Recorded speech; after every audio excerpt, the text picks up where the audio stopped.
got his feet are too big for his bed. Nothing seems to fit. Those raindrops are falling on my head. They keep falling because I'm free.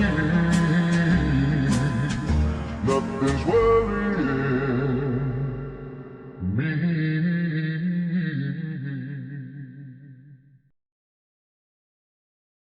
Hey, what's up? So lately I've been on my Peter Parker and Spider-Man 2 type shit where I gave everything away. I decided Tranquilo Club is no more. I left Twitter and I left YouTube for a month. Shout out to Reddit, I still hate you. I decided to focus on family. I decided to focus on school. I decided to focus on me. Sue me. To all the people who have been asking, I'm fine. I'm still smoking that IWC pack. I don't give a shit what they're saying on Twitter, that I left, that I quit, that I couldn't handle the heat. Let them get their 200 likes and feel like they finally did something with their lives. I'm still here chilling. I can do without all that social media bullshit. But what I actually like to do is make these videos. I like to talk about wrestling. So you know what, I'm here. I'm going to talk about a topic that I've been wanting to talk about for quite some time now. That's right, you saw the title of the video and you decided to click on this video. This is about the restoration of Sting's legacy in AEW. Sting is a wrestling legend. He needs no introduction. He was with the NWA, with WCW, with TNA, WWE, and now AEW. I hate sounding like a broken record, but I was a WCW and a TNA kid, so Sting was absolutely one of my heroes growing up. Sting's Crow persona is without a doubt one of the most iconic wrestling characters of all time, so it makes sense why, since that character came to be, he pretty much stuck with it throughout the majority of his career after that. Now, for the longest time, Sting was the biggest major wrestling name to have never wrestled for Vince McMahon.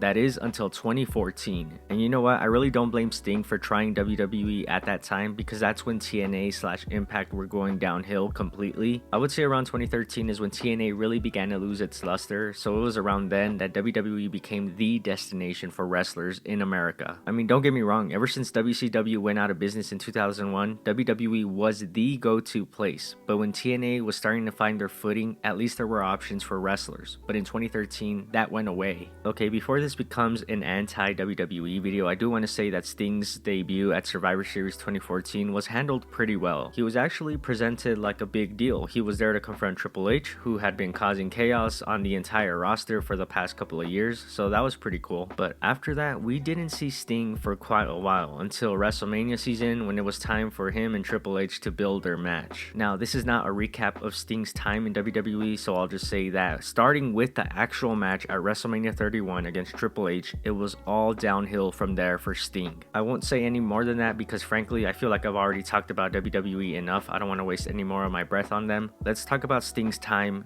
in AEW. I talked about it briefly in my Daily's Place era recap video, but Sting's AEW debut is definitely one of my favorite AEW moments ever. Like, I legit got tears, dude, because it reminded me of my dad. You know, I wish he could have been here to see this. But anyway, I absolutely love that AEW treated Sting like a big deal from the moment he made his debut. This is Sting, the wrestling legend, the man who has done it all. But it's also Sting who is coming off his run with WWE. A lot of people didn't know if he would ever come back to wrestling, at least not on a full-time basis, being there every single week. And man, am I happy to say, as a huge fan of Sting's, that he's not here just to collect a check. He's here because he loves the business and he wants to help out the younger talent. One of my favorite things that AEW has ever done is the pairing between Darby Allin and Sting. I mean, beyond the cool face paint, the dynamic just works so well and it makes so much sense. Both are characters who are loners. It makes so much sense that Sting would see his younger self in Darby Allin. The two of them are also men of a few words, but once they're in the ring, they go all out. What I love most about the way Sting is being booked though is the fact that he's in a good spot on the card. He didn't come in and immediately start wrestling and beating the Jon Moxleys, the Kenny Omegas, the Hangman Adam Pages of the world. No, but he's got his own spot in the upper mid card alongside Darby Allin, wrestling the likes of the Men of the Year, Team Taz 2.0, and even occasionally a top team like FTR. AEW is still able to present Sting as a big deal without having to beat their own top talent. Matter of fact, Sting has rarely interacted with top talent in AEW, and if he does, it's usually in tag team matches. For example, the awesome 6-man tag where he teamed up with Darby Allin and CM Punk to take on MJF and FTR. That was a classic wrestling main event. Sting is showing up fired up, hitting all his big moves and getting the crowd fired up. There's just something really great about seeing Sting wrestle on a Turner Network station once more with Tony Schiavone on the call. It goes to show how wrestlers of the previous era can still offer a lot to modern wrestling without having to be in the title picture or being humiliated in the lower mid card. I know for maybe most people the specialness of Sting in AEW has already worn off, but for me, I'm still enjoying every single second of it, because this is a man who prior to December 2020 thought his wrestling career came to an end without a choice. And now thanks to AEW, Sting is able to end his career on his own terms. And he's not requesting to be in the world title picture, beating CM Punk, beating Bryan Danielson. No, he's elevating younger talent, in particular Darby Allin. Sting has made Darby Allin a bigger deal just by association, but the fact that they gel so well together as a team is what makes this special. The fact that Sting fits in so well with someone in today's era of wrestling just goes to show how great his longevity is. The fact that this man is 62 years old and still kicking ass is nothing short of amazing. It's also great how Sting committed full time to AEW, being there almost on a weekly basis. Sure, his booking early on when he was being interrupted by Team Taz every week